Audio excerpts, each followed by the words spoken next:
How can you compare and order rational numbers? It's usually easiest to make them all fractions or all decimals. And usually it's easiest to make them all decimals, because if you make them fractions, you have to find common denominators. So let's compare 5/8 and 75/100. Now the first thing I'm going to do is make 5/8 a decimal by dividing the numerator by the denominator. So you can see 5/8 as a decimal is 625 thousandths.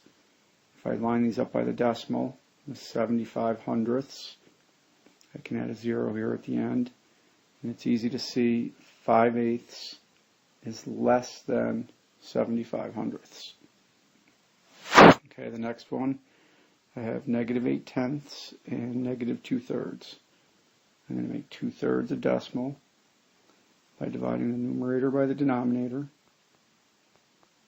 Okay, and I'm going to get 6/10 repeating, but remember, this is a negative number, and we have -8/10. So let's go up and take a look at the number line for this, because negative numbers can be tricky. -8/10, okay, this number line, we have 0 and -1, and it's divided into tenths, so we're going to count out 1, 2, 3, 4, 5, 6, 7, 8. So that's -8/10, and -2/3 is about 6/10 repeating, so it's going to be somewhere in this area here. So you can see that -8/10 is less than -2/3. Okay, in this one we have three numbers, and let's make them all decimals. 3/4, I know, 75/100. I have -1 5/10 and -1 3/4. Okay, so this is the only positive number. So down here I know that's the greatest number.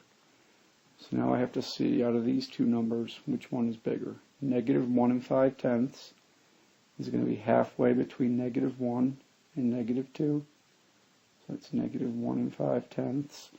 -1 3/4 is going to be -1. And I know 3/4 is a decimal, 75/100. So that's going to be a little bit further out right here. I know the further you go to the left, the smaller numbers are. So -1 3/4 is our smallest number.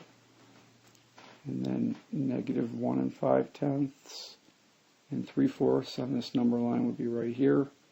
That's our greatest number.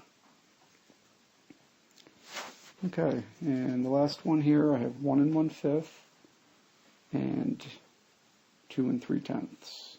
Okay, so 1 1/5 I know is going to be between 1 and 2 on the number line. Okay, so right here is 1 1/5. And 2 3/10 is going to be out here past 2, so I don't have to do any other work. I know 1 1/5 is less than 2 3/10. So when you're comparing and ordering rational numbers, it's usually easiest to make them all decimals and use a number line to help you, especially when you have negative numbers involved.